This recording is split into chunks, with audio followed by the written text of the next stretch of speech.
Hola, buenas tardes. ¿Me escuchan bien? Buenas tardes, sí se escucha bien. Bueno, gracias. Ya vamos a ir empezando. Un par de minutos. Sé que hay una revisión en estos momentos, a las 12:30, creo que empezaba, y por eso hay pocos participantes. Me consultaron si la clase le iba a dar igual, le dije que sí, porque además quedaba grabada, si no, ya no vamos a tener oportunidad de recuperar. Así que bueno, a sus compañeros díganle por favor que después pueden ver la clase grabada. Vamos a seguir un poco con los temas de ayer. Y, Hola, buenas tardes. ¿Cómo? Tenía problemas de audio, profesor, perdón. Que tenía problema con el audio. Le pido Ah, disculpas. no, Por no se eso escucha. no salía mi voz. Ah, ¿Se escucha?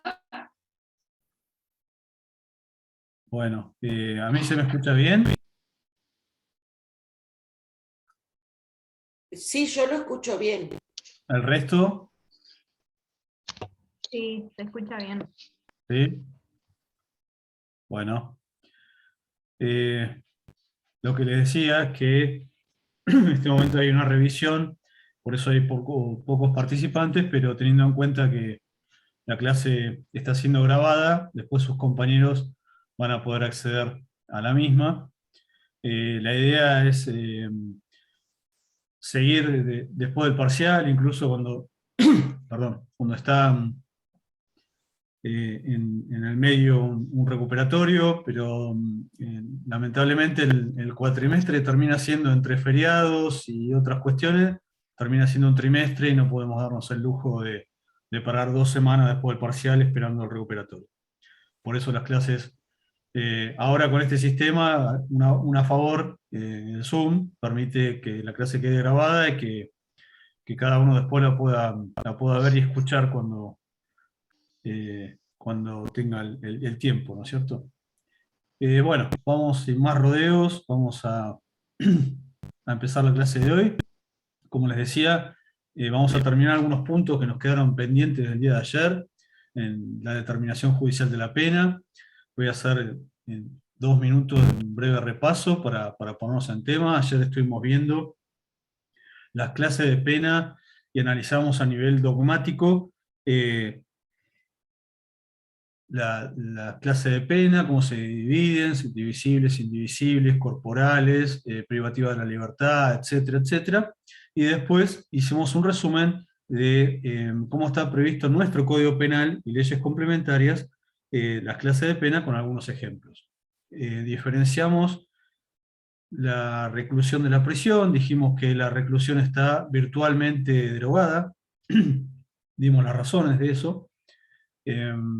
Luego hablamos de la pena de muerte, también aclaramos y fundamentamos y estuvimos analizando el Pacto de San José de Costa Rica, que tiene jerarquía constitucional luego de la reforma del año 1994 de nuestra Constitución, y que ya se encontraba derogada la pena de muerte. Lo importante de este compromiso, de este convenio internacional, es que los países firmantes se comprometen, entre ellos Argentina, a no volver a instaurar la pena de muerte.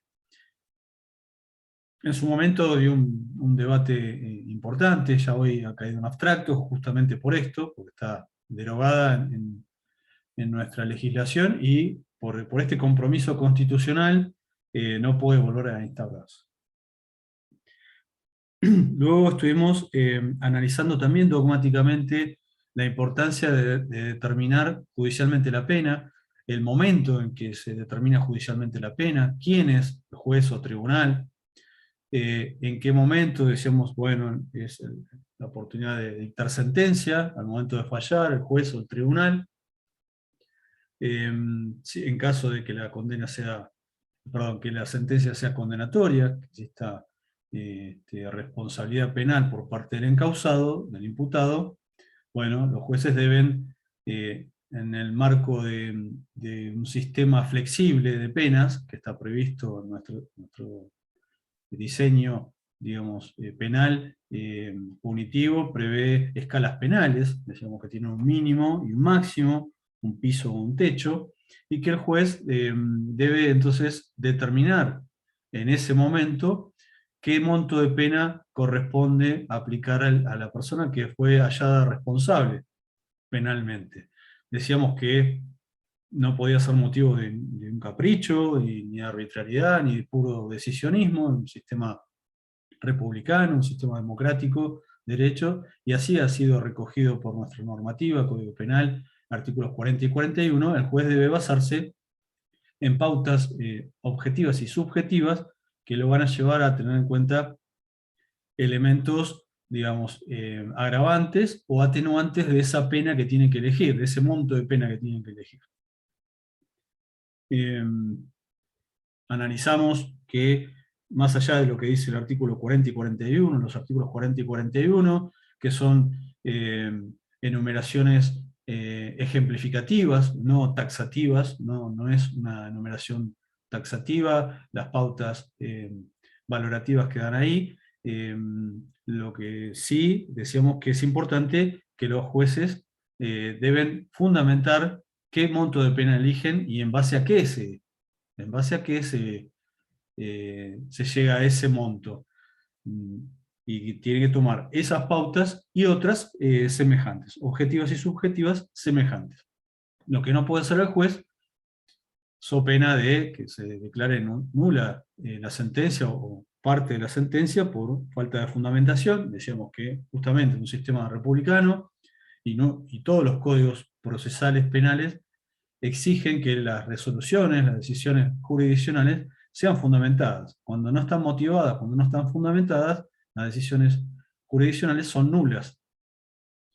Y habíamos aclarado que, bueno, que esto se ha tomado conciencia no hace tanto, hace 3 décadas aproximadamente, se ha exigido que esta parte tan importante, porque así como es importante determinar si hubo un delito y un partícipe o autor, también lo es qué pena concreta corresponde asignar, determinar a esa persona que fue juzgada.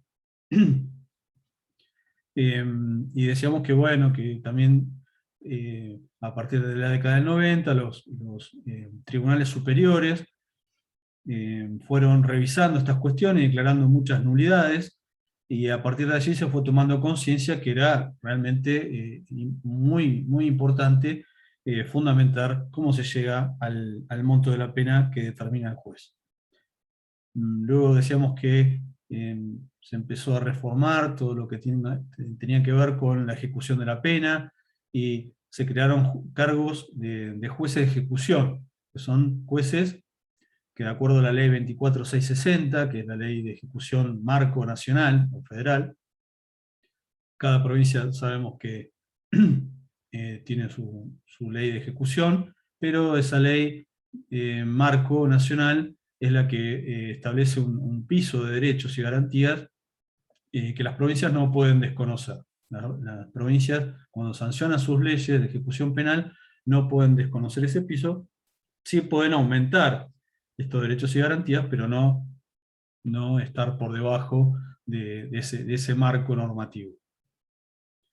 Y decíamos, bueno, que en esas leyes más modernas de ejecución penal se le daba a los jueces de ejecución penal un rol clave, porque son los que controlan, digamos, el modo de ejecución de la pena, que anteriormente estaba en manos del Poder Administrativo, digamos, el Poder Ejecutivo, con pocos controles, y así eso generaba abusos y violación de derechos a los internos, ¿no? a los presos. Hoy es muy marcada el control jurisdiccional, el control judicial en la etapa de ejecución de la pena, el modo de cumplimiento de la pena. Lo van a estudiar en detalle los distintos institutos que prevé esta ley 24.660, y también van a ver ahí lo que yo les decía ayer, esta virtual derogación de la pena de reclusión, porque directamente no menciona esa categoría. Es más, a las personas que están condenadas o procesadas esperando un juicio, se las menciona indistintamente como internos, ni siquiera se los denomina presos, y la palabra reclusos no aparece en ninguna parte de esa ley. Bueno, hasta aquí un poco lo que hablábamos ayer, ¿no? Una introducción rápida para ponernos en tema y darle una mano al que no estuvo ayer. Ya ahora, ¿cuántos participantes tenemos? 7, estamos peor que ayer, nosotros tenemos 15. Bueno, ¿hay alguno que está presente que no estuvo ayer?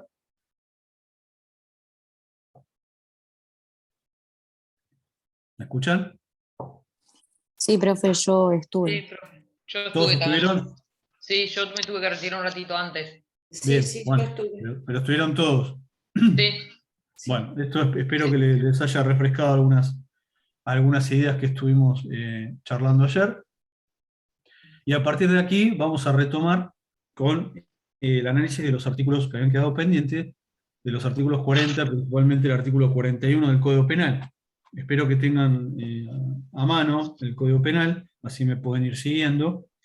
El artículo profe, 40, sí, profe, sí. Juliana, yo ahora cambié el nombre porque antes tenía el nombre de mi nieta, mía. Yo soy Ah, Juliana Gómez. perfecto. Sí, y bueno, lo que me pasó a mí que ya mandé para hacer el reclamo, que estaba para rendir virtual, me habían dado la decepción y todo, pero cuando veo el listado de los chicos que tenían que dar virtual, yo no estaba. Ajá. O sea, yo voy directamente al recuperatorio.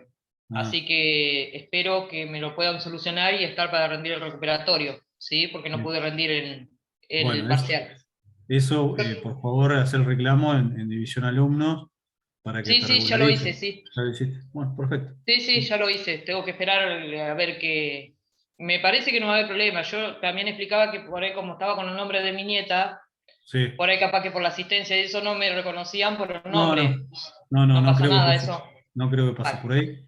Eh, pero bueno, independientemente que se arregle la cuestión administrativa, yo lo que te sugiero es que te presentes igual y que en todo caso, si no se regularizó en el momento del examen, lo rindas igual y que hables con el profesor que te toma, ¿sí?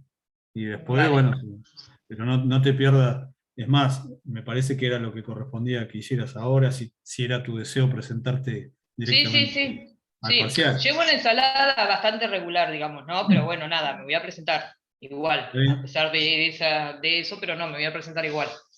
Qué sé yo, Bueno, ya está. sí, ¿Vale? sí, perfecto. Bueno, ¿alguna otra intervención? ¿Alguien quiere hacer alguna pregunta? ¿No? ¿Seguimos entonces? Bueno, les decía, espero que tengan a mano el Código Penal, así podemos ir siguiendo, vamos a analizar varios artículos del Código Penal. Ayer nos habíamos detenido en los artículos 40 y 41, ¿sí? El artículo 40, bueno, lo que hace es anunciar y establecer que en las penas divisibles por razón del tiempo o de cantidad, los tribunales fijarán la condenación de acuerdo con las circunstancias atenuantes o agravantes particulares a cada caso y de conformidad a las reglas del artículo siguiente. Y el artículo siguiente, que es el 41, nos habíamos detenido principalmente en el inciso primero, dice: a los efectos del artículo anterior se tendrá en cuenta.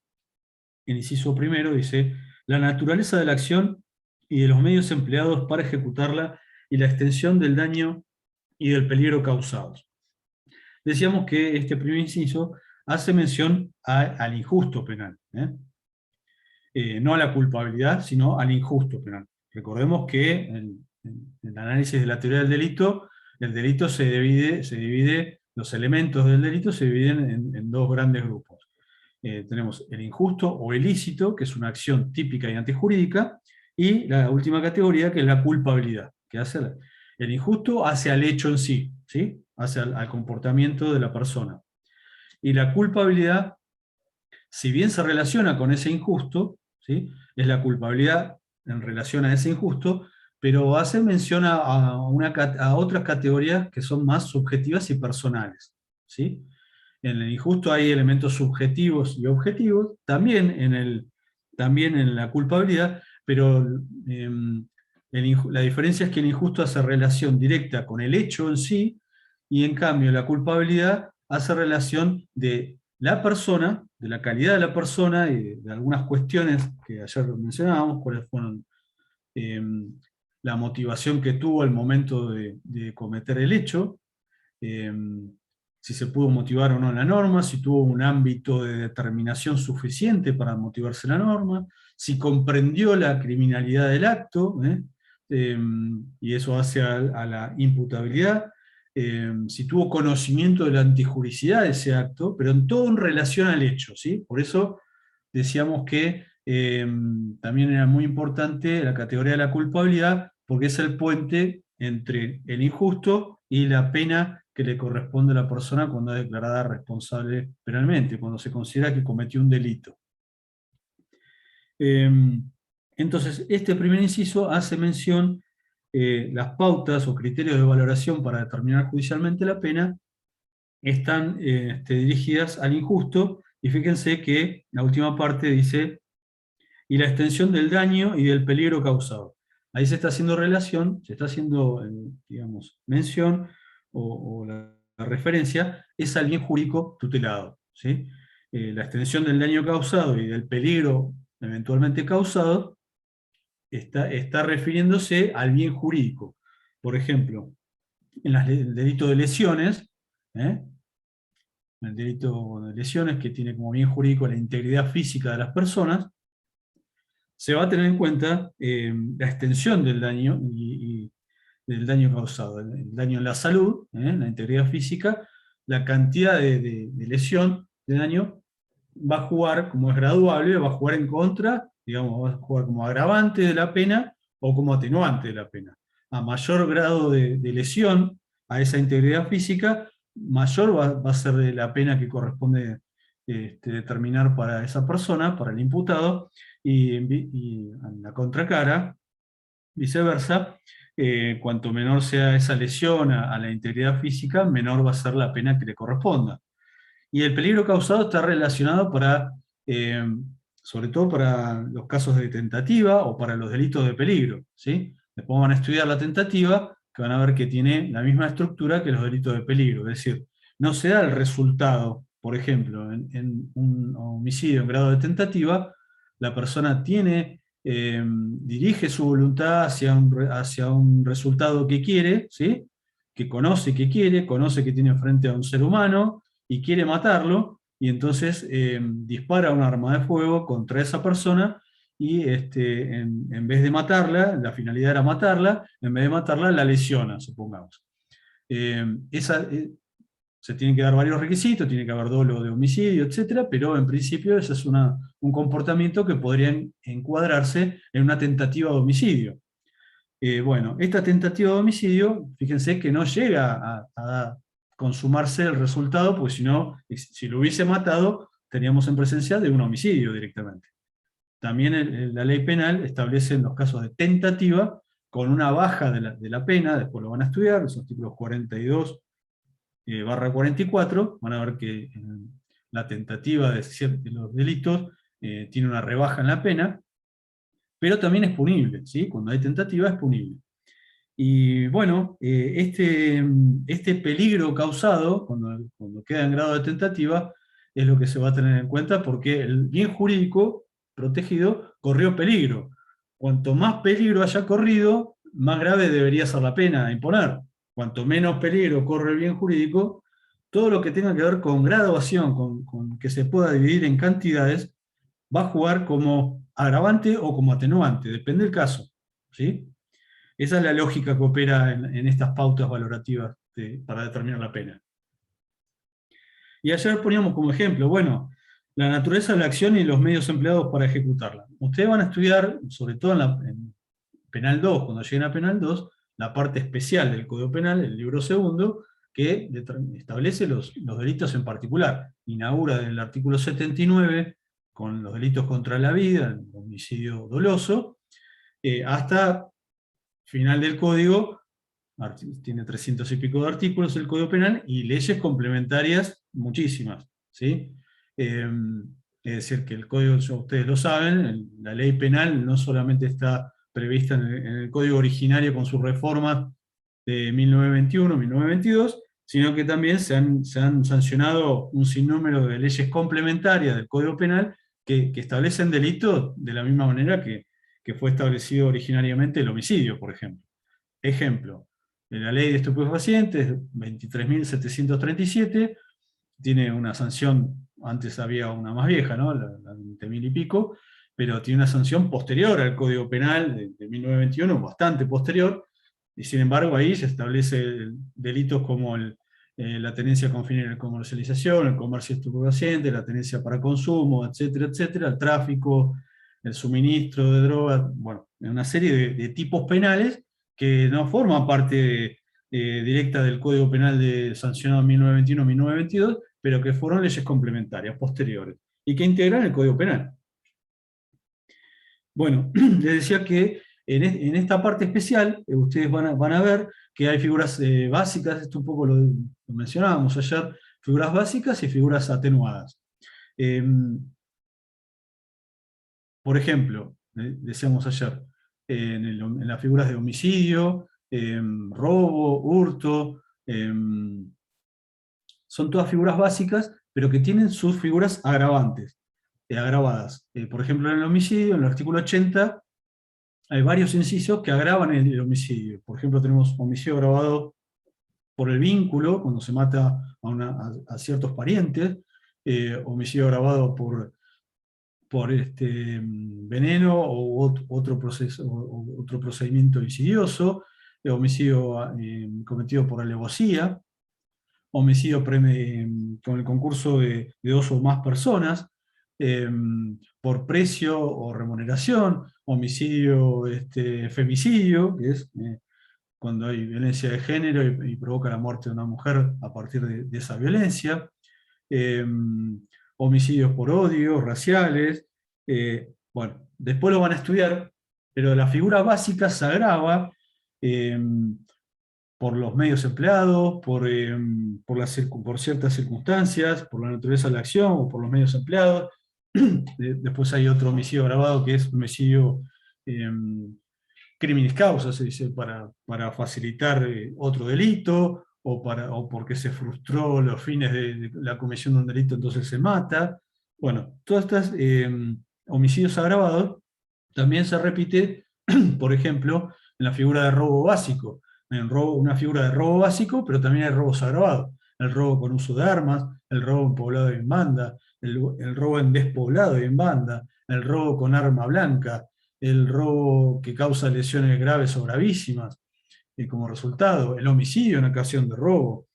Bueno, son todos robos agravantes. El hurto también es una figura básica que tiene sus agravantes, como el hurto de vehículo dejado en la vía pública, el hurto calamitoso, etcétera, etcétera. Y así vamos a ver que hay muchas figuras penales básicas y otras agravadas. Otras solamente tienen figuras básicas y no tienen otras figuras agravadas. Pero lo que hay que tener cuidado cuando se determina judicialmente la pena es que no se haga una doble valoración. Esto quiero que presten mucha atención porque es clave. Ha pasado, y pasa, que a veces se hace una doble valoración. ¿Qué es esto? Se elige una calificación legal que ya tiene, que ya valora un modo de ejecución. Por ejemplo, la violencia en el robo. La violencia en el robo es lo que lo diferencia del hurto.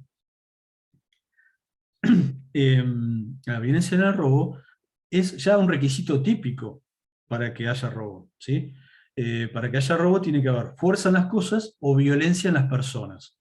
Fuerza en las cosas, porque para robar algo rompo unas cerraduras, póngase, rompo una cerradura para abrir una puerta y robo lo que hay adentro de esa habitación, y entonces estoy ejerciendo fuerza en las cosas, y eso es un robo a diferencia del hurto. El hurto justamente es la sustracción de una cosa ajena, parcial o totalmente ajena, pero sin fuerza ni violencia. Entonces, cuando hay fuerza, hay robo. Y cuando hay violencia, también hay robo. Son requisitos típicos. Entonces, yo no puedo violencia en las personas, ¿no es cierto? Dame la plata o te mato.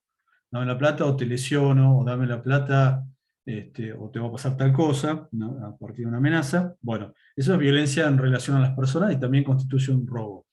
Lo que no se puede hacer es considerar, eso es un requisito típico, valorar, o sea, encuadrar la conducta como un robo, y después, al momento de determinar judicialmente la pena, valorar esa violencia o esa fuerza en las cosas como un agravante.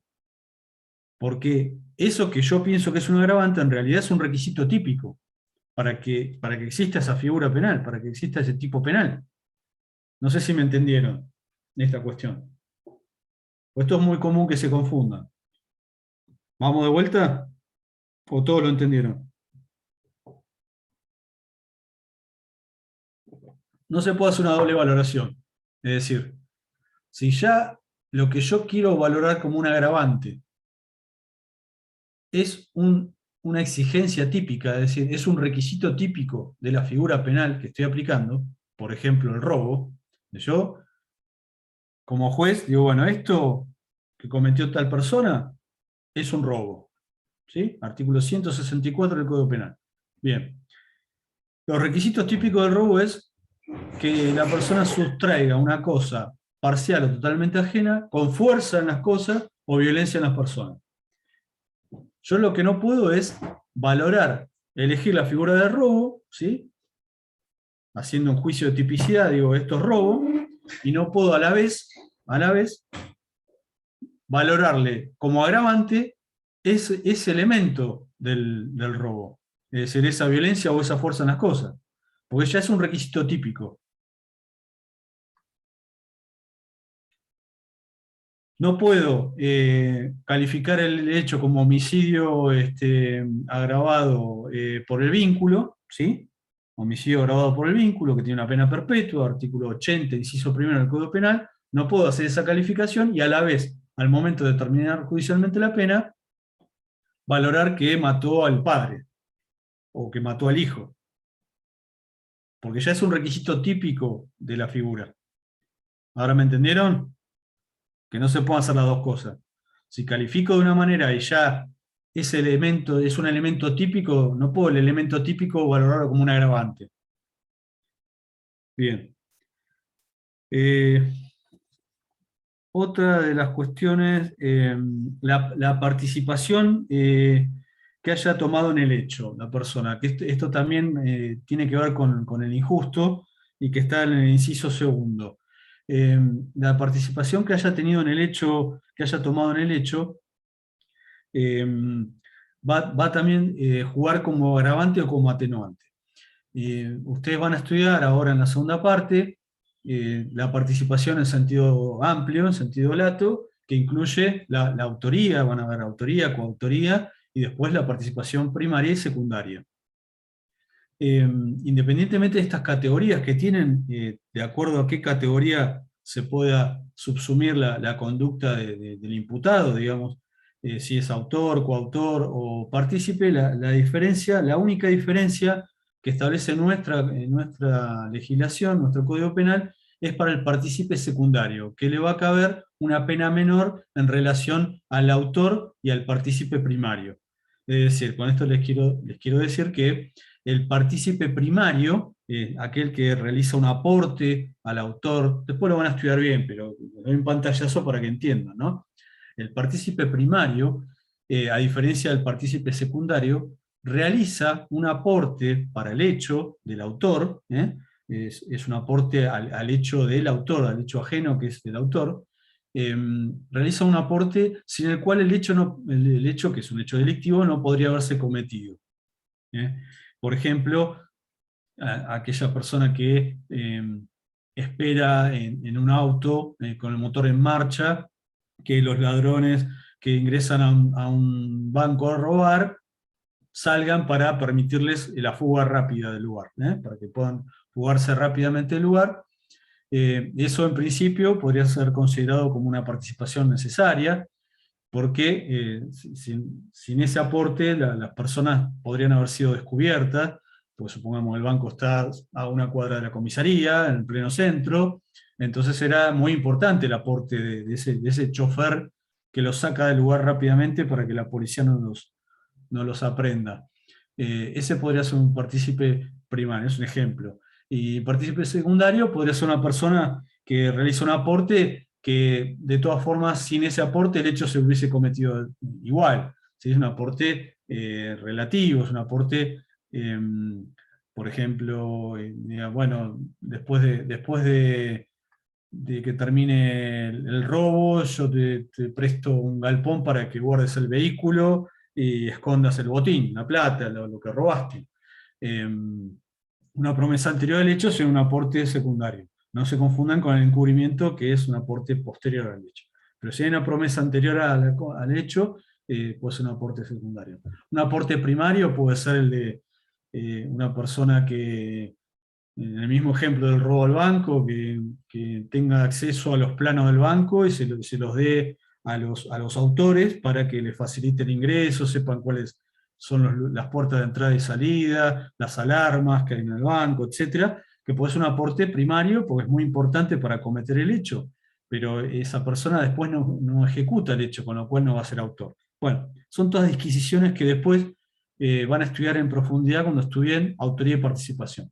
Pero todo esto que les digo para hacerlos entrar en tema, de que independientemente de estas categorías, a veces el grado de participación, ¿sí? El grado de participación, aun cuando la pena sea la misma para el autor que el partícipe primario, pues es una decisión de política criminal. El partícipe primario está equiparado en pena al autor. El único que tiene una pena un poco más baja es el partícipe secundario. Entonces, aun cuando la pena sea la misma para el autor como para el partícipe primario, en general va a merecer más pena el autor que el partícipe primario. Porque, por ejemplo, esta persona que entrega los planos antes de que se cometa el hecho, es un partícipe primario en principio, pero es una persona que en el momento de cometer el hecho no participó, es decir, no ejecutó el hecho. Simplemente no, hizo un aporte importante antes de la comisión. Entonces, comparado con el autor, con el que planificó el hecho y después va y ejecuta el hecho, va a tener un mayor grado de, más allá que la pena sea la misma, va a tener un mayor grado de responsabilidad y de culpabilidad por ese hecho, por ser el autor en relación al partícipe primario, porque ejecutó el hecho. ¿Sí? Entonces, los grados de participación sí van a tener, y a veces justamente hay dudas entre una participación primaria o secundaria por el aporte, y bueno, muchas veces se dice, bueno, esto es una participación secundaria, supongamos, ¿no?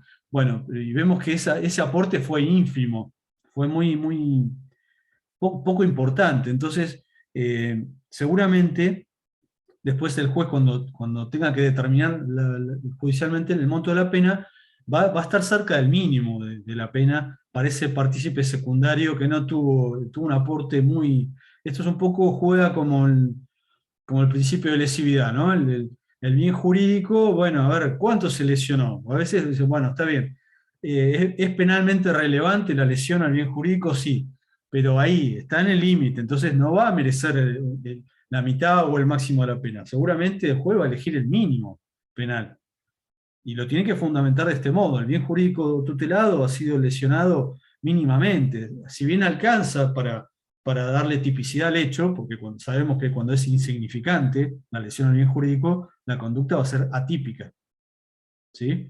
Bueno, pero cuando supera ese grado, a veces es muy poco lo que supera. Entonces el momento de resolver prácticamente esta cuestión es determinar judicialmente la pena cerca del mínimo o en el mínimo penal previsto. Después, lo que tiene que ver también con el bien jurídico, van a ver que, por ejemplo, yo les decía, el hurto de vehículos dejados en la vía pública es un hurto agravado, y el legislador lo agravó porque justamente valoró que el bien jurídico está en una situación de indefensión, porque uno confía en que, y no tiene muchas veces otras posibilidades que dejar un vehículo en la calle, porque si tuviera un garage lo entraría, pero los que no tenemos garage, tal vez tengamos que dejar el auto afuera, o la moto o la bicicleta afuera de las casas, o de los lugares privados, y bueno, esa desprotección, digamos, del bien jurídico, quien se anima y aprovecha esa desprotección del bien jurídico, comete un hurto agravado. Pero bueno, hay matices porque eso lo relevó el legislador como una figura agravada, entonces no se puede valorar. Pero hay otros casos en donde el bien jurídico está desprotegido en relación a otros, y entonces cuando el imputado, el delincuente, aprovecha esa desprotección del bien jurídico, eso puede ser tenido en cuenta como un agravante. O al contrario, cuando el bien jurídico está sumamente protegido, va a jugar como un atenuante. La mayor o menor también indefensión de la víctima, ¿sí? La víctima puede, por eso muchas veces se valora el número de los atacantes, si la persona estuvo en una indefensión al momento de ser interceptada para un robo, supongamos, o lo hacen a una hora determinada cuando no se presume que el auxilio de la fuerza pública está lejos, o es más complicado recurrir a la fuerza pública, en horario de madrugada, de noche, aprovechando la nocturnidad. Son todos elementos que pueden ser tenidos en cuenta como agravantes, ¿sí? También en los delitos imprudentes, que ya lo estudiaron, el grado de violación del deber de cuidado, que ya estudiaron, el grado de violación del deber de cuidado va a ser tenido en cuenta como agravante o como atenuante, ¿sí? Supongamos, se violó el deber de cuidado porque se excedió la velocidad permitida, pero ese exceso de velocidad permitida fue mínimo, o sea, si se autoriza 60 kilómetros por hora en avenida, y se prueba después con una pericia que el auto iba a una velocidad de 70 kilómetros por hora. Bueno, sí, violó el deber de cuidado, sí, lo violó. ¿De qué modo lo violó? ¿Lo violó en forma grosera, en forma temeraria? ¿Estamos hablando de una persona que por una avenida en una ciudad iba a 120 kilómetros por hora? No, iba a 70 kilómetros por hora. ¿Violó el deber de cuidado? Sí, pero ¿eso merece una pena muy alta a la hora de determinar judicialmente la pena? El juez va a valorar esta graduación en la violación del deber de cuidado para determinar si se queda cerca del mínimo o si la pena debe ser más grave porque tuvo una actitud temeraria y supongamos que manejaba a 120 kilómetros por hora cuando la velocidad permitida era 60, la mitad.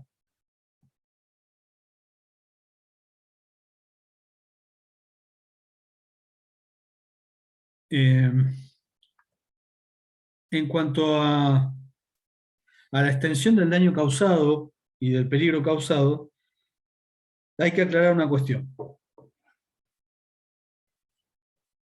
Así como cuando ustedes estudiaron la teoría de la imputación objetiva, veían que es un criterio de recorte punitivo, es un criterio garantista de recorte punitivo para justamente recortar la extensión que provoca, la extensión de responsabilidad que provocaría un mero análisis causal.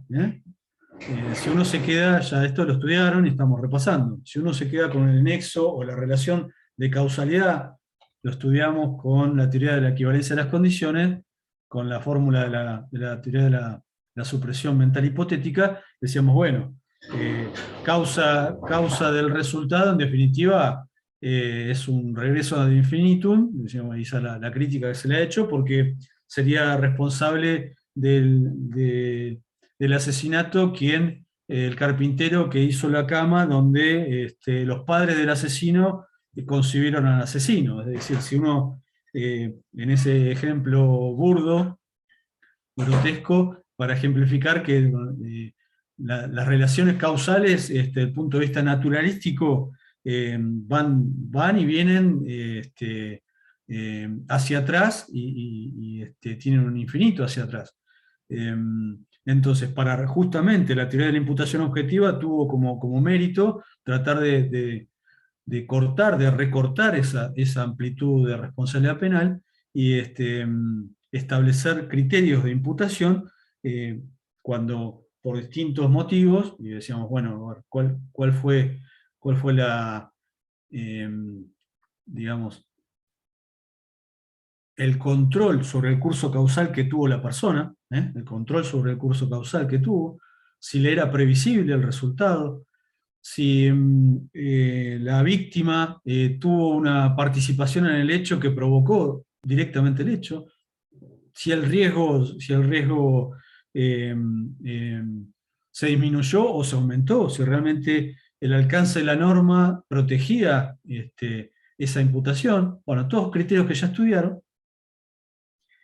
Y entonces decíamos, por ejemplo, un ejemplo de manual, era, bueno, a ver, ¿qué pasa en un robo en donde entran 2 o 3 personas a un domicilio a punta de arma, roban a las personas que estaban adentro, se llevan dinero, etcétera, los apuntan con armas de fuego, y hay una persona adulta, anciana, supongamos, un anciano de 90 años, que después del robo, por la impresión que tuvo, etcétera, tuvo un ataque cardíaco y muere. La pregunta del millón es, bueno, ¿se puede imputar esa muerte a título de homicidio o de homicidio en ocasión de robo a los imputados? ¿Qué opinan?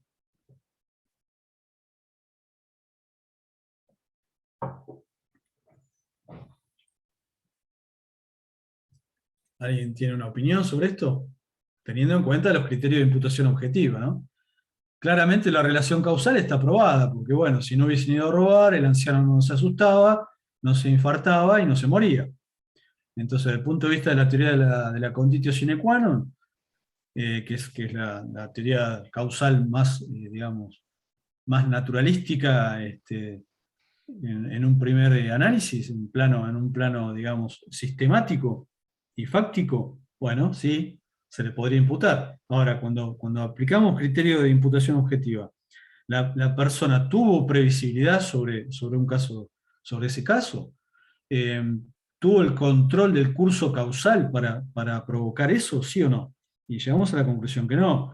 Es como el caso de la tormenta y del tío que que el sobrino le va a seguir a plena tormenta en un bosque y lo parte un rayo y el tío muere. Eh, ¿Se le puede imputar al sobrino el hecho de que haya mandado al tío a la tormenta? ¿Se le puede imputar un homicidio? ¿Se le puede imputar esa muerte? Y claro, cuando analizamos la teoría de la imputación objetiva decimos que no, porque justamente son los recortes que tienen que ver con los alcances de la norma, ¿sí? Y bueno, esto es parecido cuando las consecuencias tienen que ser inmediatas, ¿eh? Las consecuencias para poder atribuir tienen que ser inmediatas a ese hecho delictivo. Ejemplo, en un hurto, una persona hurta un portafolio a una persona que iba en el auto con la ventanilla abierta de la puerta de atrás, y aprovechan un semáforo y le sustrae sin fuerza, sin violencia, le sustrae el portafolio a la persona. Resulta que esa persona en el portafolio tenía documentos muy importantes de su trabajo, ¿sí? Y a raíz de eso lo echan del trabajo, lo despiden. Se le puede imputar a esa persona, además del valor, el hurto protege el bien jurídico propiedad, ¿sí? El valor de ese portafolio, etc. Pero digamos, la persona que hurta algo que no sabe lo que tiene adentro, ¿tiene previsibilidad y dominio del curso causal de ese resultado que es que en definitiva echen del trabajo? No, porque eso no es una consecuencia inmediata, es una consecuencia remota, que no está dentro de la previsibilidad de la persona. Por eso, aplicando criterios de imputación objetiva, sabemos que eso no se puede, entonces no se puede tomar como un agravante el hecho que, por ejemplo, lo hayan echado. O en un robo el hecho que haya muerto un familiar, porque no es parte como no se le pudo imputar ese homicidio, como no se le pudo imputar, bueno, tampoco se le puede agravar la pena por esas cuestiones que no pudo prever y que estaban fuera del alcance de la norma. Otros elementos a tener en cuenta como atenuantes es la composición del conflicto con la víctima. Después de los hechos delictivos, muchas veces, y hay una tendencia cada vez más marcada, y hay todo en el Ministerio Público Fiscal, hay una oficina de mediación penal, lo que se trata es de reparar de alguna manera los intereses de la víctima, hay una tendencia muy marcada hace ya varias décadas.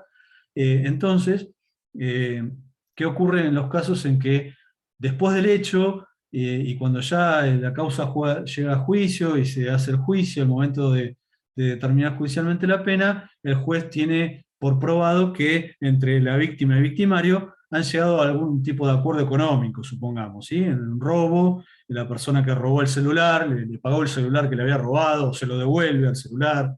Entonces, esa suerte de reparación económica hacia la víctima, o muchas veces no pasa solamente por lo económico, sino que hay un pedido de disculpas, y la víctima va al juicio y declara, dice, sí, la verdad que yo ya esto quiero pasar página, porque pasó hace bastante tiempo, y además me vino a pedir perdón, el que me robó me explicó que estaba en una situación apremiante, etcétera, etcétera. Bueno, eso tiene que ser tenido en cuenta como un atenuante, el juez claramente tiene que tenerlo en cuenta como un atenuante.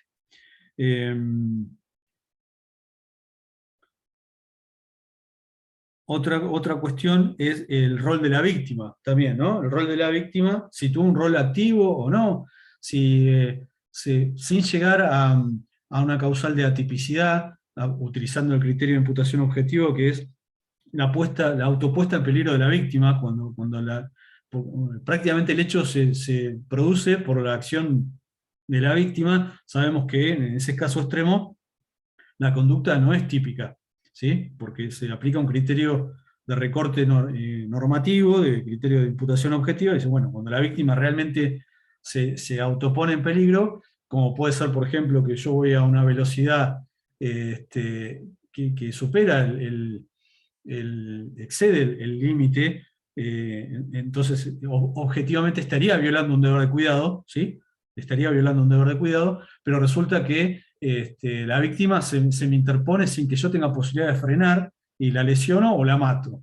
Típico ejemplo lamentable, que ha pasado más de una vez, de los chicos jugando en la plaza, jugando al fútbol, van atrás de la pelota, y la persona viene rápido, supongamos, viene en una avenida a 70 km/h, pero de ninguna manera pudo haber previsto que el nene se le ponga enfrente, que salga atrás de un árbol y no lo ve, y lo embiste y lo mata, o lo lesiona.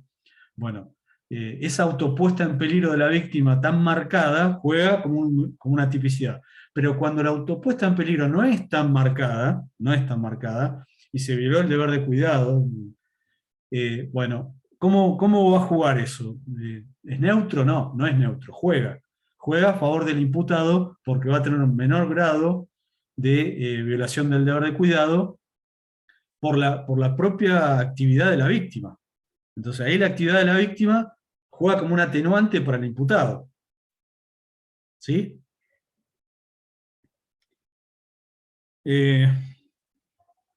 Otros temas. Los motivos. Los motivos son los móviles para cometer el delito. No son requisitos típicos, es decir, uno puede matar por odio, por amor, por venganza, que estaría dentro de lo que es el odio. Uno puede tener distintos motivos para cometer un delito, ¿sí? Esos motivos muchas veces no son relevados como requisitos típicos, pero sí tienen que ser tenidos en cuenta esos motivos para dosificar el monto de pena que se va a imponer. Es más, hay motivos que nos acercan mucho a causales de justificación o de exculpación. De hecho, el legislador, van a ver en este inciso segundo, habla de la miseria o dificultad para ganarse el sustento propio necesario y el de los suyos.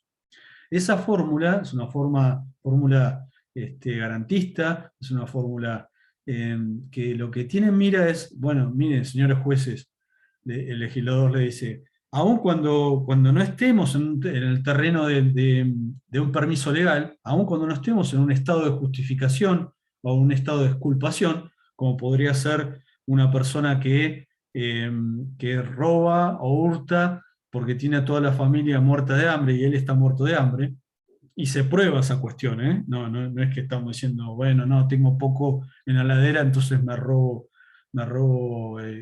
y robo el almacén. Cuando realmente se prueba que hay un estado de necesidad justificante, en donde se ponderan los bienes jurídicos, ¿no? Que está primero la integridad física de una persona, de unos chicos que están pasando hambre, o el bien jurídico propiedad del almacenero que le roban o le hurtan esos alimentos. Y bueno, el mal menor es el derecho a la propiedad, el mal menor. Entonces elige entre el mal menor y el mal mayor. Eso lo van a estudiar ahora en la antijuricidad, cuando vean los permisos legales. Uno de los más importantes es el estado de necesidad justificante. Hay un estado de necesidad que justifica y que hace que no haya delito, que haya una acción típica, pero que no sea antijurídica porque está permitida por el resto del ordenamiento jurídico. ¿Sí? Después lo van a estudiar en breve, en la semana que viene, ya van a estar viendo, o dentro de 2 semanas. De hecho, a mí me toca dar dentro de 2 semanas legítima defensa, que es una causal de justificación que está expresamente prevista en el Código Penal. Bueno, ¿qué pasa cuando no se llega a ese permiso legal? Cuando no hay una causal de justificación, pero estuvo cerca de esa causal de justificación. ¿Ves? Entonces, la miseria o dificultad para ganarse el sustento propio, necesario y el de los suyos, puede ser tenido en cuenta como un atenuante, o también como un agravante, es decir, la persona que justamente no tenía ningún tipo de necesidad. Yo siempre les pongo como ejemplo, sobre todo cuando se estudia el tema de la culpabilidad, la categoría de la culpabilidad, que claramente no va a tener el mismo grado de culpabilidad un estudiante universitario que por lo general tiene la suerte de no tener que trabajar, la mayoría, otros no, otros tienen que trabajar, pero en general la persona, porque es la realidad, la persona que puede estudiar es porque de alguna manera económicamente tiene una estabilidad, etc. Y además ya al llegar a la universidad uno ya tiene una preparación, una educación, una instrucción secundaria completa, etc. No va a ser lo mismo que frente al mismo hecho, supónganse, entran a una casa de deportes y se hurtan en el probador una remera de fútbol. Algunos lo pueden hacer como una gracia, otros lo pueden hacer para después venderla y hacer la plata y comer. Y claramente en un caso y en el otro, el grado de culpabilidad va a ser mucho mayor para los universitarios, para aquel que no tiene la necesidad de cometer el delito, y va a tener un menor grado de culpabilidad de esa persona que sí tiene una necesidad, y que sí tiene. Entonces no puede ser, frente a hechos similares, no puede el juez, digamos, determinar judicialmente la pena de la misma manera. Entonces el juez va a tener en cuenta esta cuestión de la miseria o dificultad para ganarse el sustento propio necesario de los suyos, lo va a tener en cuenta, depende del caso, como agravante o como atenuante. En la mayoría de los casos lo va a tener en cuenta como un atenuante. Y como decíamos al principio, todas estas fórmulas son pautas valorativas no taxativas, es decir, aquí se está poniendo como un ejemplo en relación al estado de necesidad justificante, pero yo podría también tener en cuenta como criterio para un estado de necesidad exculpante, ¿sí? Cuando no se le puede exigir jurídicamente otra conducta porque no se pudo motivar, etc. Bueno, si no llega al extremo de excluir la culpabilidad, puede ser que la atenúe, entonces lo voy a valorar como juez como un atenuante. Otro tema importante, porque ahí el inciso 2 habla de todo lo que tenga que ver con la edad, la educación, las costumbres y la conducta hacia la culpabilidad. Esto de, para que haya culpabilidad, el acusador, el fiscal, tiene que demostrar que la persona tuvo autodeterminación, pudo motivarse en la norma y sin embargo eligió violar la norma. Entonces es una prueba que le corresponde a la acusación, siempre la carga de la prueba la tiene la acusación. Hay que probar que la persona tenía capacidad de culpabilidad, es decir, era imputable, tenía capacidad de culpabilidad, y además pudo, porque tuvo un margen de autodeterminación, pudo decidir con grado de libertad, y pudo motivarse en la norma, en esa norma que está implícita en todos los tipos penales: no matarás, no robarás, no hurtarás, no estafarás. Bueno, esa norma implícita, la persona pudo motivarse y sin embargo eligió el camino contrario y violó la norma. Mató, estafó, robó, hurtó, pero siempre y cuando tenga un margen de maniobra como para poder tomar la decisión de elegir por el camino que no corresponde. Y de ahí viene el reproche penal, ¿sí? Entonces, todas estas pautas, todas estas características que la da la educación, las costumbres, etcétera, tienen que ver con la culpabilidad. Pero hay una cuestión que aquí hace más adelante, dice las reincidencias, ante la reincidencia, el dato de la peligrosidad, habla de la peligrosidad. Cuando dice, así como los vínculos personales, la calidad de las personas y las circunstancias de tiempo, lugar, modo y ocasión que demuestren su mayor o menor peligrosidad. Y aquí hay que tener cuidado porque, ¿se acuerdan cuando estudiábamos y diferenciábamos derecho penal de acto, derecho penal de autor? ¿Sí? Decíamos, bueno, ¿qué pasa? Nuestro sistema se enmarca en derecho penal de acto y rechaza derecho penal de autor porque exige exteriorización de las acciones y que además esas acciones tengan carácter semipúblico o público y que ofendan a terceros en términos de violación de bienes jurídicos. Si no, de lo contrario, no se cumple con el principio de lesividad del artículo 19 de la Constitución y pasan a ser acciones privadas, principio de reserva, todo lo que no está expresamente prohibido está ampliamente permitido. Entonces,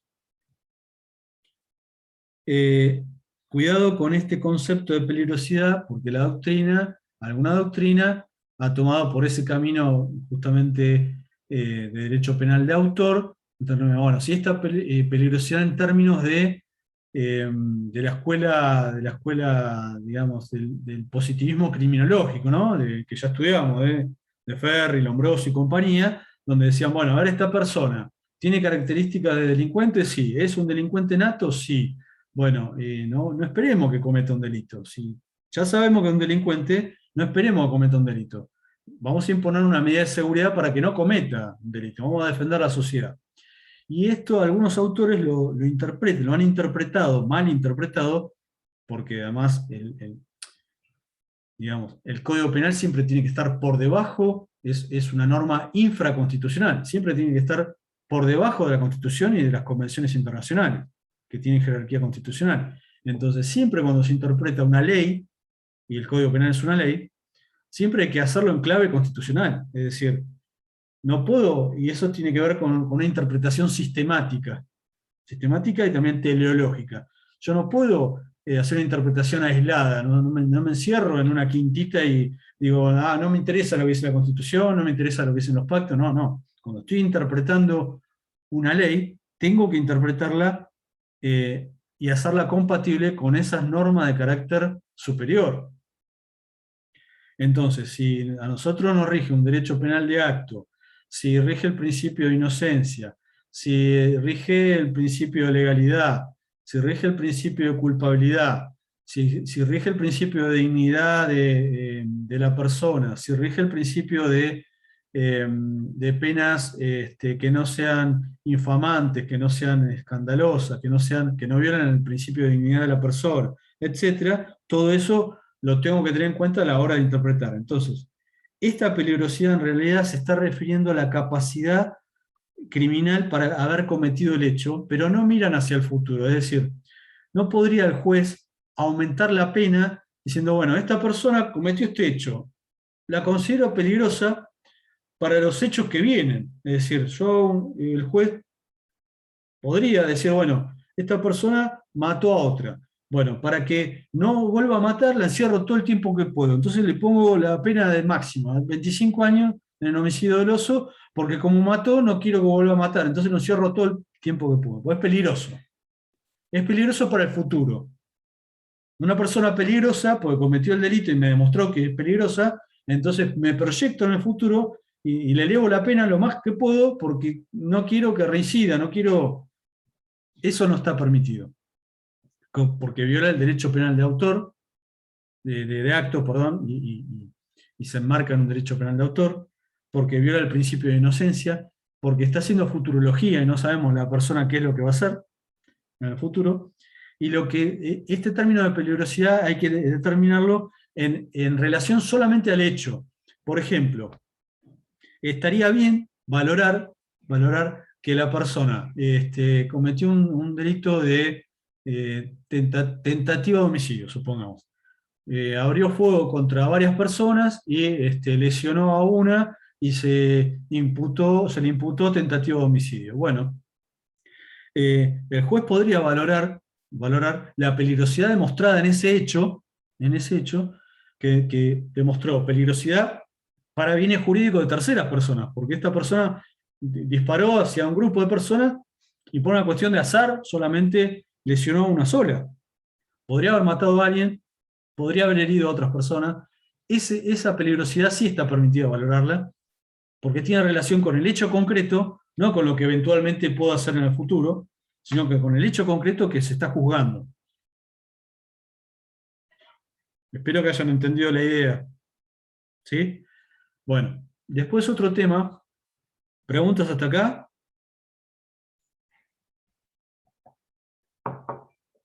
Finalmente, para terminar la determinación judicial de la pena, porque me queda todo lo otro que si bien tiene, digamos, menos análisis dogmático, van a ver que yendo con los artículos, después pueden estudiarlo solo, eso no tiene demasiada dificultad el tema de las otras penas, inhabilitaciones, multa y decomiso, lo pueden ir viendo con los manuales y con el articulado sin mayores dificultades. Yo les voy a marcar algunos puntos clave que me parecen clave, pero terminando con la determinación judicial de la pena, también aquí hay una palabrita que hace ruido, que habla de las reincidencias en que hubiera incurrido, para tener en cuenta como agravante.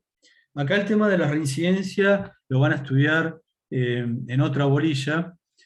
La reincidencia en nuestro Código Penal está previsto en el artículo 50, y es una situación, una categoría que provoca un agravamiento para el cumplimiento de la pena. Por ejemplo, el reincidente no puede gozar del derecho de libertad condicional. Para otros institutos, es un gravamen, digamos. La reincidencia es algo que le juega en contra a la persona. Ahora, reincidente no es cualquiera. Reincidente, van a estudiar en el artículo 50, después cuando analicen el artículo 50 del Código Penal, es una persona que ha cometido un delito, ha sido condenado por ese delito, y no solamente eso, sino que ha cumplido parcialmente como condenado, es decir, después de que de la pena pasó en la autoridad de cosa juzgada, es decir, ha quedado firme. En la medida que la persona haya sufrido como condenado, aunque sea parte de la pena, cuando no pasan ciertos lapsos, plazos legales, el juez de la segunda sentencia o de la tercera sentencia, supongamos, va a tener que mirar hacia atrás y va a decir, bueno, ¿esta persona tiene antecedentes penales? ¿Sí o no? Sí, tiene un antecedente penal.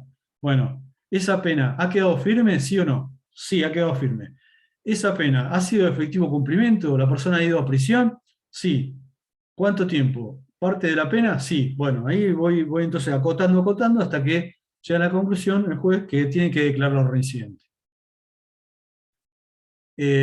Lo contrario es que no se dan los requisitos de la reincidencia, la persona va a ser reiterante, que no tiene ningún efecto jurídico, salvo de tener en cuenta que la persona es reiterante y que tiene un antecedente penal, que sí se puede tener en cuenta como agravante de la pena. Entonces, resumiendo, si la persona es reincidente y cumple con los requisitos del artículo 50, el juez lo va a declarar reincidente en la condena, y eso después va a tener en lo futuro consecuencias más gravosas para la persona. Por ejemplo, no va a tener derecho a libertad condicional. ¿Sí? Ahora, si no lo declaró reincidente porque no se dan los requisitos de la reincidencia, la persona, el antecedente penal lo sigue teniendo. Suponga una persona que fue condenada, pero esa condena fue de ejecución condicional, no fue presa. ¿Sí? Se la condenó, pero con ejecución condicional, con pauta de conducta, no fue presa. Cumple las pautas de conducta y la pena la cumple en libertad, digamos. Condicionado con esas pautas de conducta.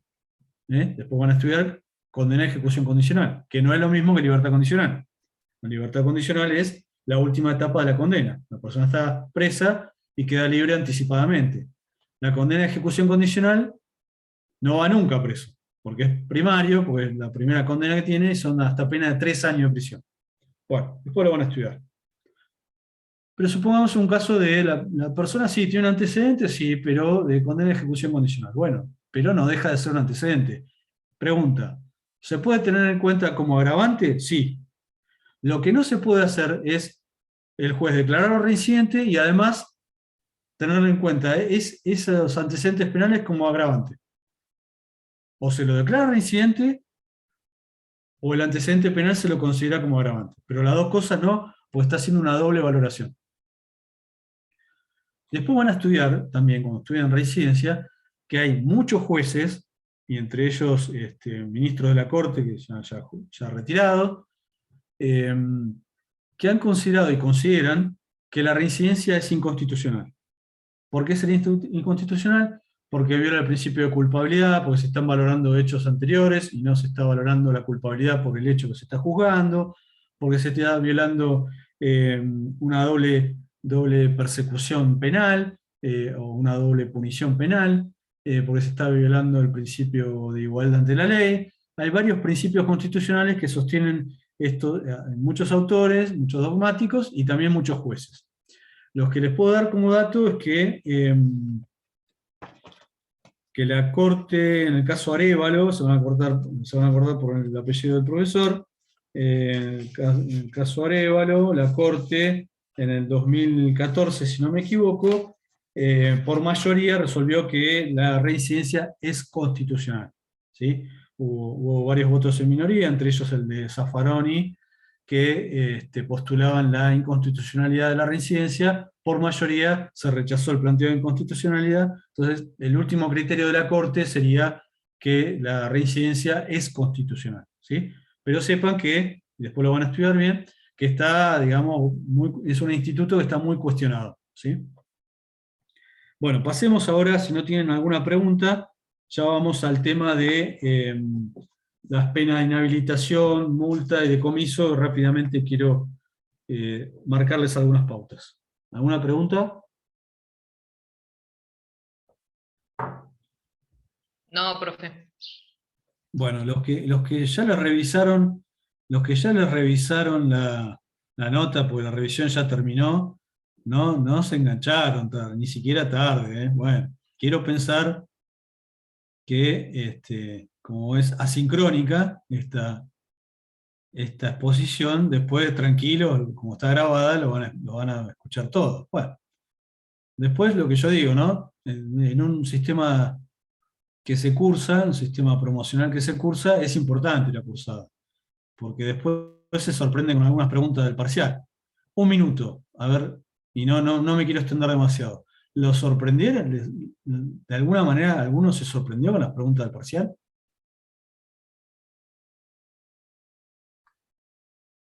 Alguno puede decir, no, la verdad preguntaron esto, yo nunca lo vi, no lo dieron en clase, no está en el programa, no está en el campus, yo vi todo en el campus y la verdad que me sorprendió la pregunta. Les hago la pregunta porque es bueno también interactuar y saber para armar futuros exámenes si a ustedes qué les parece, ¿no?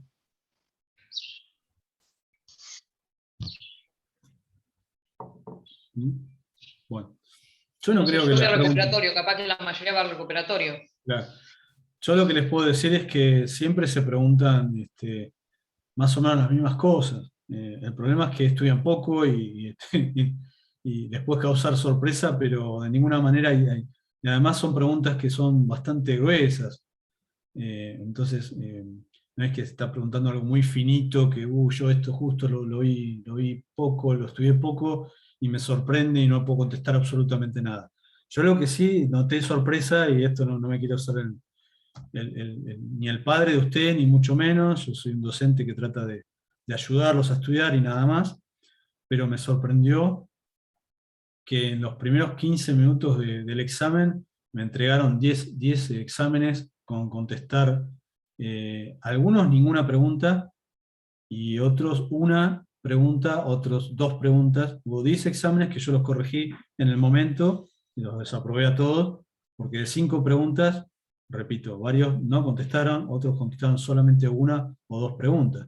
Entonces eso sí, de este lado, lo hablamos con los profesores, nos causa un poco de sorpresa. Yo no vivo en un frasco, no vivimos en un frasco los profesores, y sabemos que muchas veces se anotan en mucha materia, lo hablábamos con otros alumnos, otras clases, y se complica porque, bueno, se deja todo para último momento, se juntan y uno elige tal vez darle más importancia a otro examen, a otra materia, y va con lo que puede a un examen, pero realmente es llamativo que tantos exámenes, tantos alumnos hayan entregado la hoja a los 10-15 minutos del examen. Es llamativo. Es decir, pasa, en otras cursadas, yo hace muchos años que estoy, no ha pasado, pero en mucha menor cantidad. 1, 2, 3 alumnos puede ser que entreguen la hoja ahí, pero 10, en el aula que tomé yo, en el aula que tomó la doctora Aguad, otro tanto, 8 o 10 personas. En total, de 70 alumnos que se han presentado, casi 20 entregaron la hoja sabiendo que les iba mal. Es un porcentaje alto. Simplemente se los dejo. Sí. Para que lo ¿Y en el piensen. oral? ¿Usted estuvo en el oral también o no? No, en esta oportunidad no. Pero en el oral se presentaron muy pocos, y creo que aprobaron, uno solo desaprobó, pero el resto aprobó todo. Pero Ah, bien. hubo mucha deserción también, no se presentaron. Ajá. Bueno, sigamos con el contenido. Vamos a ver entonces, de acuerdo al artículo 5 que decíamos que repasábamos, que hay penas, además de la privativa de la libertad, de inhabilitación, multa, y la que no está, que decíamos ayer, expresamente ahí prevista, pero que después está en el artículo 23 del Código Penal, que es el decomiso, que en definitiva es una pena pecuniaria también. Bueno, el artículo 19 vamos a empezar a leer rápidamente y algunas notas importantes, repito, no pretendan que vayamos en detalle aquí, porque es bastante llevadero, digamos, lo que dicen los manuales, y el propio articulado pueden ir estudiándolo solos. Se prevé en el artículo 19 la pena de inhabilitación absoluta, que dice que la inhabilitación absoluta importa la privación del empleo o cargo público que reciba el penado, aunque provenga de elección popular, la privación del derecho electoral, la incapacidad para obtener cargos, empleos y comisiones públicas, y después dice que la suspensión del goce de toda jubilación, pensión o retiro civil o militar, cuyo importe será percibido por los parientes que tengan derecho a la pensión. El tribunal podrá disponer, por razones de carácter asistencial, que la víctima o los deudos que estaban a su cargo concurran hasta la mitad de dicho importe o que lo perciban en su totalidad cuando el penado no tuviere parientes con derecho a pensión, en ambos casos hasta integrar el monto de las indemnizaciones fijadas.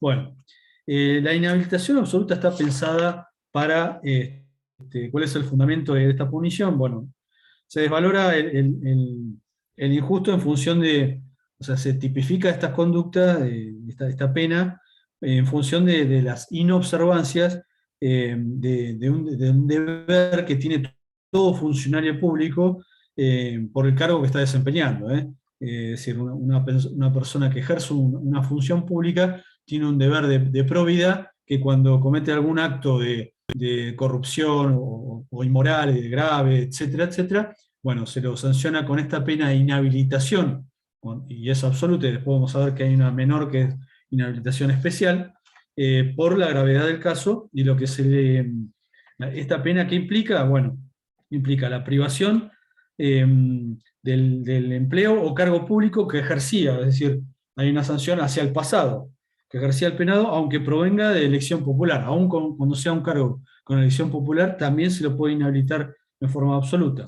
La privación del derecho electoral, es decir, la privación del derecho a votar y a ser elegido también. La incapacidad para obtener, y ya esto es mirado para el futuro, la incapacidad para obtener cargos, empleos y comisiones públicas. Por el tiempo, bueno, vamos a ver que esto es como la pena perpetua, que en realidad no es tan perpetua, porque no puede hacerse un análisis literal, y lo mismo va a pasar con la inhabilitación absoluta, la persona puede ser rehabilitada, y vamos a ver en qué caso. Y también se trata el tema de que se suspende el goce de jubilación, pensión o retiro civil o militar, cuyo importe será percibido por los parientes que tengan derecho a pensión y por razones asistenciales y humanitarias, cuando esta persona, digamos, el inhabilitado y las personas que dependan de él no cubran el mínimo sustento que necesitan de alimento y de habitación, el juez puede, porque se podrá ahí, digamos, dejar que cobre, que no suspenda totalmente el goce de esa jubilación, pensión, etcétera, siempre y cuando cubra alguna indemnización que haya sido fijada para la víctima, supongamos, en la sentencia condenatoria, ¿sí? Esa es una respuesta, digamos, humanitaria o asistencial que se le da aún para el inhabilitado y se le permite cobrar parte, se le suspende entonces el goce de esa jubilación, pensión, pero parte de esa jubilación, pensión se le puede otorgar como una gracia por razones humanitarias. Los delitos que conllevan por lo general, y que esto está previsto en la parte especial, son los delitos que tocan a los funcionarios públicos, como cohecho, prevaricato, acciones ilegales, etc. ¿Cuáles son los fines de la pena de inhabilitación? Bueno, está discutido. Para algunos tiene un fin retributivo, porque esencialmente se intimida y se le da seguridad hacia terceros. Otro dice, no, también tendría un fin de prevención especial, porque la finalidad lógica es evitar que este delincuente que fue condenado ponga esa profesión o ese servicio público para futuro en actividades criminales. Entonces la sanción toma más en cuenta la conducta que por venir, la conducta futura, que la pasada. Entonces también tendría una finalidad preventiva.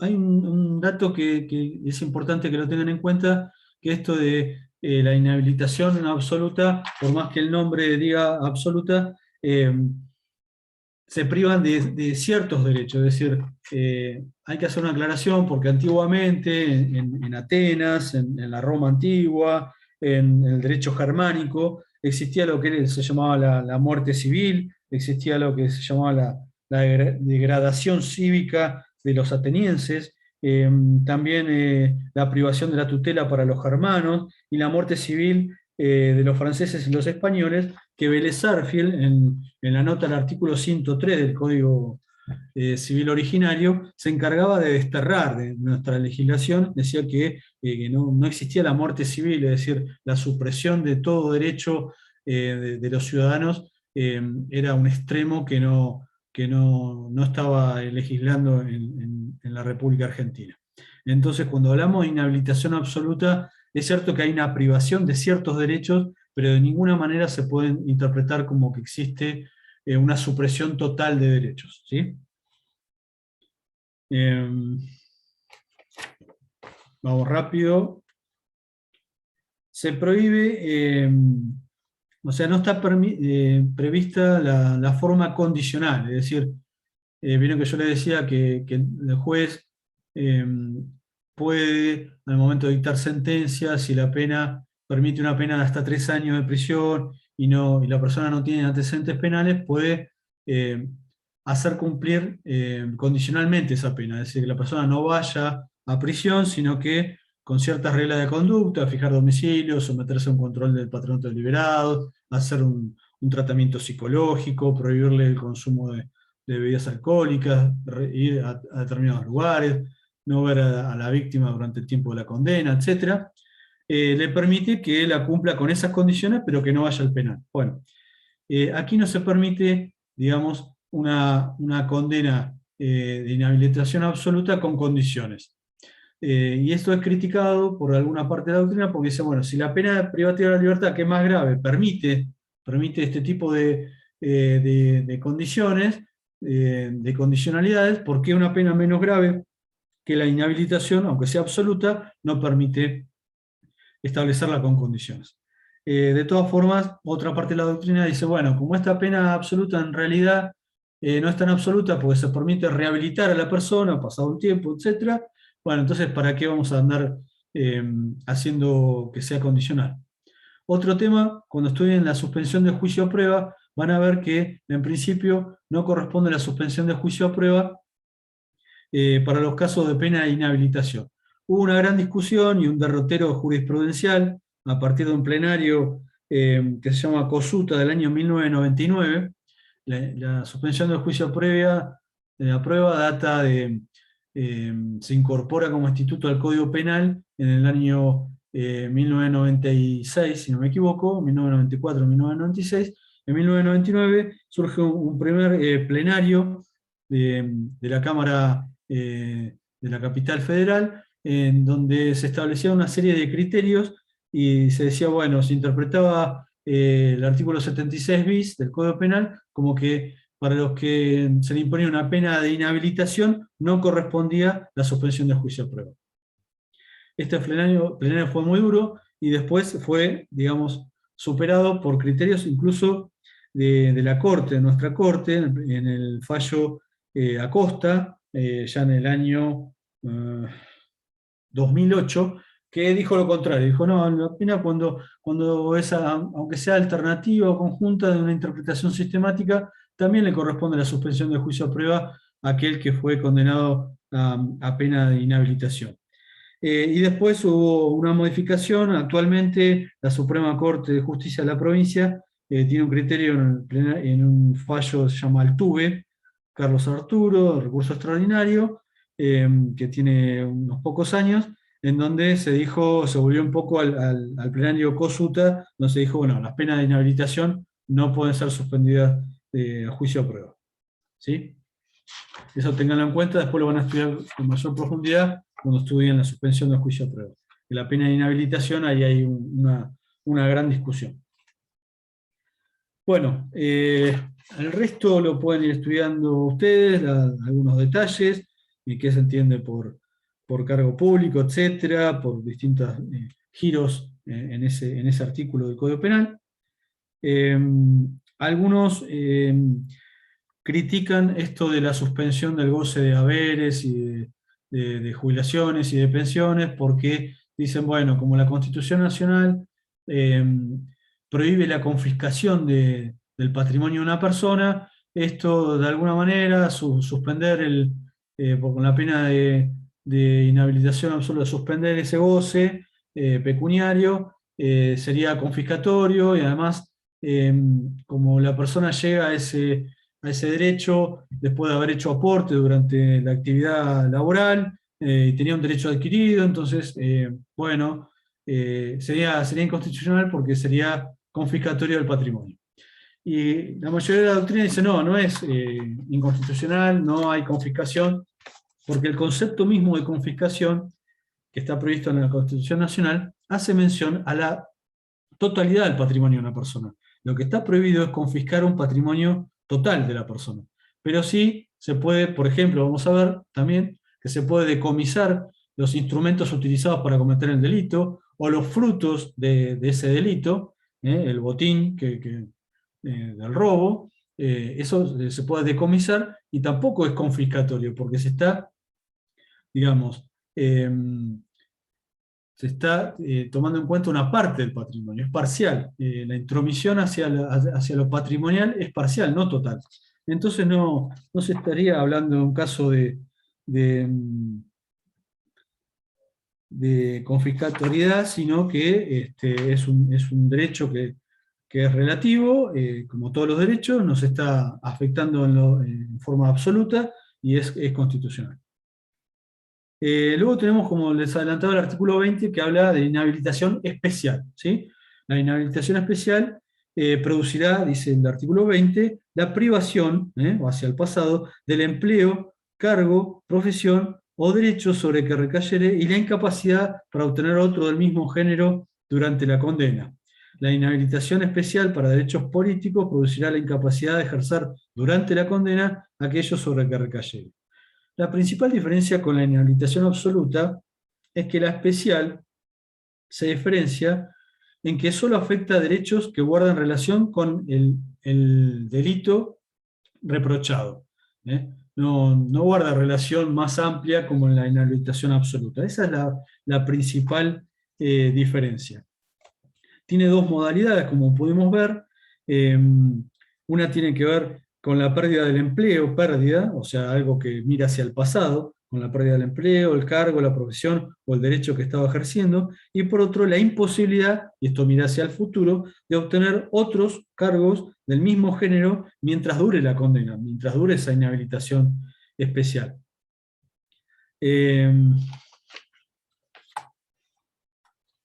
Lo que tiene que ver con los conceptos que se entiende por empleo o cargo, está previsto en el artículo 77, es una definición del Código Penal. ¿Qué pasa con si la persona no tiene un empleo o cargo, sino que se considera que es un arte, que está incluido, y otras cuestiones que las puedan ver con tranquilidad? Hay una facultad que le otorga al juez el artículo 20 bis, que dice: podrá imponerse inhabilitación especial de 6 meses a 10 años, aunque esa pena no esté expresamente prevista cuando el delito cometido importe incompetencia o abuso en el ejercicio de un empleo o cargo público, abuso en el ejercicio de la patria potestad, adopción, tutela o curatela, etcétera, etcétera, incompetencia o abuso. ¿Qué se quiso hacer? ¿Qué se tuvo en miras? Bueno, el legislador cuando sancionó, ven que lleva el número 20 bis, cuando sancionó este tipo penal, tuvo en cuenta algunos desajustes de la parte especial, es decir, es un tipo penal que está sancionado en la parte general del Código Penal para casos en donde se preveía tipos similares culposos, se veía la pena de inhabilitación, y tipos dolosos, la pena de inhabilitación no estaba prevista. Entonces, esta es una llave, una herramienta que se le da al juez para los casos que, por eso le da la facultad, ¿no? Aunque esa pena no esté expresamente prevista, cuando hay incompetencia o abuso en el ejercicio del empleo, abuso en el ejercicio de patria potestad, es decir, cuando en la parte especial no estuvo prevista la inhabilitación especial, cuando se dan estos supuestos, el juez puede, además de la pena que se le está imponiendo por el hecho principal, digamos, por el delito principal, puede también establecer una pena de inhabilitación especial. Esto se le ha llamado pena genérica, es una pena genérica, y la razón legal es la que yo le decía, ¿no? Tratar de llenar algunos baches que habían dejado el legislador en la parte especial del código. Esto pueden ir solos, estoy haciendo, digamos, como se acaba la clase. Como les decía, la inhabilitación, aunque sea absoluta, y también la inhabilitación especial, de acuerdo al artículo 20 ter, dice: el condenado a inhabilitación absoluta puede ser restituido al uso y goce de los derechos y capacidades de que fuera privado si se ha comportado correctamente durante la mitad del plazo de aquella, o durante 10 años, durante la pena cuando fuera perpetua, y ha reparado los daños en la medida de lo posible. El condenado a inhabilitación especial puede ser también rehabilitado si se dan situaciones similares, ¿sí? Entonces, esto de que aun cuando la inhabilitación sea absoluta, vemos que pasado 10 años, aun cuando sea perpetua o absoluta, puede ser rehabilitado en la función. La nota es, la medida que pueda reparar los daños causados, los daños patrimoniales causados, en la medida de las posibilidades económicas de la persona, ¿sí? Si la persona no ha tenido ingresos, etcétera, se tiene en cuenta entonces la reparación en la medida de sus posibilidades económicas. Después está previsto en el artículo 21 la pena de multa, que tiene la tercera ubicación en el artículo 5 del Código Penal, y van a ver que esta pena, si bien tiene carácter pecuniario, la tienen que diferenciar de lo que es una pena de carácter civil, ¿sí? No busca la reparación del daño causado plenamente, como si la puedo lograr con una acción de daños y perjuicios en el ámbito civil. La multa, repito, si bien tiene un carácter pecuniario, lo que busca es que la persona que recibe la multa internalice que ha cometido un delito, que enfrente ha habido una víctima que ha sufrido ese delito, y la multa puede ser reemplazada por prisión cuando la persona no puede pagarlo. La idea es que, como la pena tiene un carácter personal, solamente, no es que la pena de multa la van a heredar los legítimos herederos, o los herederos en general, sino que la pena de multa muere con la persona, se suprime con la persona, porque se establece en relación a esa persona. Y repito, hay un sistema que van a ver, nuestro sistema es un sistema de suma total, otros sistemas lo establecen como de días multa, donde se tiene en cuenta un referente, como por ejemplo el ius previsional, o lo que sale, o el monto que cobra una persona en salario básico dividido 30 días, etc. Son distintos criterios de las legislaciones para establecer la multa. El juez, cuando reemplaza, porque la persona no paga, cuando reemplaza la prisión por la multa, tiene que hacer todo lo posible para evitar el cambio a prisión. Tiene que tratar de embargarle sueldo, etc. Incluso de una conversión se tiene en cuenta como una última ratio. Para el caso de última instancia, se reemplaza la pena de prisión, la pena de multa por la de prisión. Incluso le puede establecer trabajos libres a favor del Estado para reemplazar la multa antes de llevarlo a prisión. El artículo 22 van a ver que el pago de la multa en cualquier instancia del proceso y de la ejecución de la pena, mejor dicho, libera si la persona se le han reemplazado la multa por prisión y paga la multa, lo libera automáticamente de la prisión. Van a ver en el artículo 22 bis que cuando existe ánimo de lucro, aun cuando no esté prevista, la pena de multa el juez la puede establecer también. Y finalmente, en 2 minutos, ya sé que estoy excedido de tiempo, van a estudiar el artículo 23 del Código Penal, que prevé el decomiso. El decomiso lo que trata de evitar es que el delincuente especule con que le conviene más cometer el delito y sufrir las consecuencias del delito, porque se queda con el botín, supongamos, que si comete el delito no solo va a ser condenado a una pena privativa de la libertad, sino también que se le va a decomisar los instrumentos que utilizó para cometer ese delito. Supongamos, para robar un banco usó arma de fuego, herramientas, utilizó un vehículo. Bueno, todo eso es objeto de decomiso, es decir, van a ver los distintos supuestos, el Estado se queda con esos instrumentos que se utilizaron para cometer el delito. Y también el Estado va a decomisar los frutos del delito. Supongamos el robo al banco, el dinero que se robó al banco, o el dinero, o los celulares que se robaron en una casa de celulares, y así sucesivamente. Es decir, el fruto del delito cometido también es objeto de decomiso. Van a ver que hay distintos supuestos, que en los casos de que las cosas sean peligrosas, el Estado lo va a suprimir, que en el caso de que haya un tercero, que esos instrumentos sean de un tercero de buena fe, en ese caso hay que devolverles esos instrumentos al tercero de buena fe, pero si el tercero de buena fe es a título gratuito, tampoco se le va a devolver.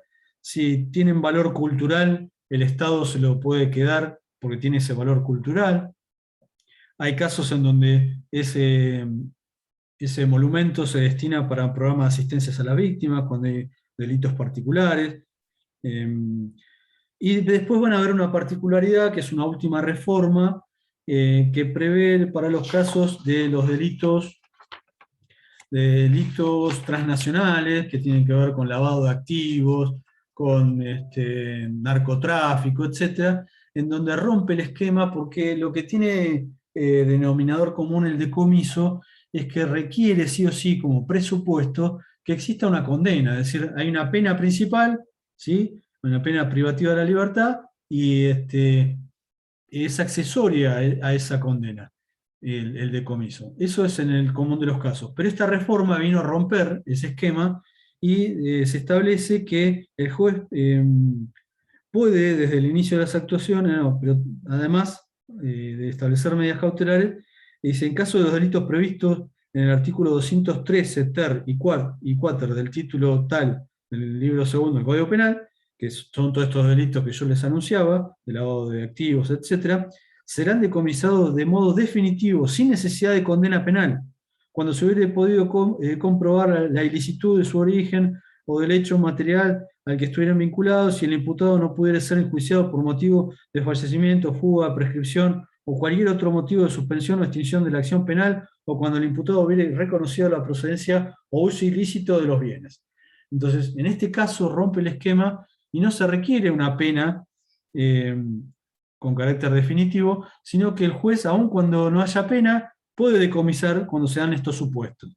Esto ha sido muy criticado porque viola el debido proceso, el principio de inocencia, es decir, es una solución pragmática, típica de los norteamericanos, en donde dejan de desear la violación de derechos importantes como el debido proceso, el principio de inocencia, etc. Eso, no lo lleno más porque me excedí. El que se quiere quedar con alguna duda, le escucho la pregunta. Pero son temas que pueden estudiar sin mayor inconveniente de los manuales, con el Código Penal en mano. ¿Escucho alguna pregunta para cerrar la clase? Pido disculpas, sé que fue muy rápido, sobre todo en esta última media hora, pero bueno. Es lo Profesor, si nadie más Sí. pregunta nada, porque por ahí no es algo que vayan a tomar en el examen, pero es por una curiosidad. Por ejemplo, en el caso del robo del siglo, que, Sí. bueno, después fueron presos, pero nunca recuperaron el dinero, nunca se recuperó aparentemente el dinero que robaron. Sí. Eso también prescribe lo que sería el decomiso. Ellos después pueden usar todo ese dinero, no pasa el tiempo y ya no se sigue buscando, tratando de Bueno, recuperar. es una pregunta interesante, la verdad, porque en principio, claro, todo lo que es objeto de enjuiciamiento es en ese juicio oral y público, ¿sí? Donde se determina la responsabilidad, y ahí el juez, el tribunal en este caso, determina, bueno, cuál es el objeto de decomiso, los instrumentos o el fruto. En el ejemplo que vos me ponés, tiene que ver con el fruto de esto. Los que vimos la película, o los que siguieron el caso periodístico, o tuvieron acceso a la información del expediente, vieron que hubo personas que se juzgaron y otras que cayeron después, ¿no? Que cayeron después. Esos que cayeron después se les hizo un juicio posterior, ¿sí? Y entonces ese decomiso que al principio no se había podido hacer porque no se había encontrado el dinero, ¿sí? O sea, si supongamos, fueron a juicio al principio una o dos personas, y después fueron dos más. Lo que se decomisó, que se le encontró a esas dos personas, o una o dos personas en un allanamiento, tal vez era parte también del botín de ese tercero y cuarto que cayó después, que se le hizo un juicio posterior. Y eso que se decomisó también vale para esos otros. No es que, bueno, se decomisó parte y ahora hay más, y como no se decomisó oportunamente, queda fuera. Y entonces el ladrón puede, pese a haber sido condenado, puede disfrutar porque... Pero bueno, también van a estudiar en procesal penal, y aquí mismo en penal, que existe un instituto que se llama prescripción de la acción. No sé si ya lo vieron esto. Sí, Prescripción de la acción y prescripción de la pena, ¿sí? Y eso un poco borra y salva estas cuestiones, porque incluso una persona que es condenada y después se fuga, si pasa determinado tiempo en fuga, ya después no se lo puede hacer ejecutar esa pena. Y esto rige es decir, el tiempo tiene que jugar de alguna manera para dar seguridad jurídica a los actos, porque de lo contrario no se cerrarían nunca los casos. Entonces, incluso la prescripción es un instituto de orden público. El juez, cuando determina que ha pasado un plazo, aun cuando las partes no se lo pidan, de oficio tiene que declarar prescripta la acción o la pena. claro. Y esto, el tema del decomiso, cuando pasan tantos años, opera como prescripción de la pena, en todo caso. ¿Sí? Claro, sería una prescripción también. Eso. Muchas gracias. De nada. Bueno, suerte a los que van al recuperatorio, y nos vemos conmigo en 2 semanas, a los sobrevivientes. Y felicitaciones a los que aprobaron. ¿Ya tienen las notas? Sí, Bueno, ya la publicaron, ¿no? Bien, perfecto. sí, en el CIO aparecieron anoche. Perfecto. Suerte. Hasta luego. Gracias. Muchas gracias. De nada. Hasta luego.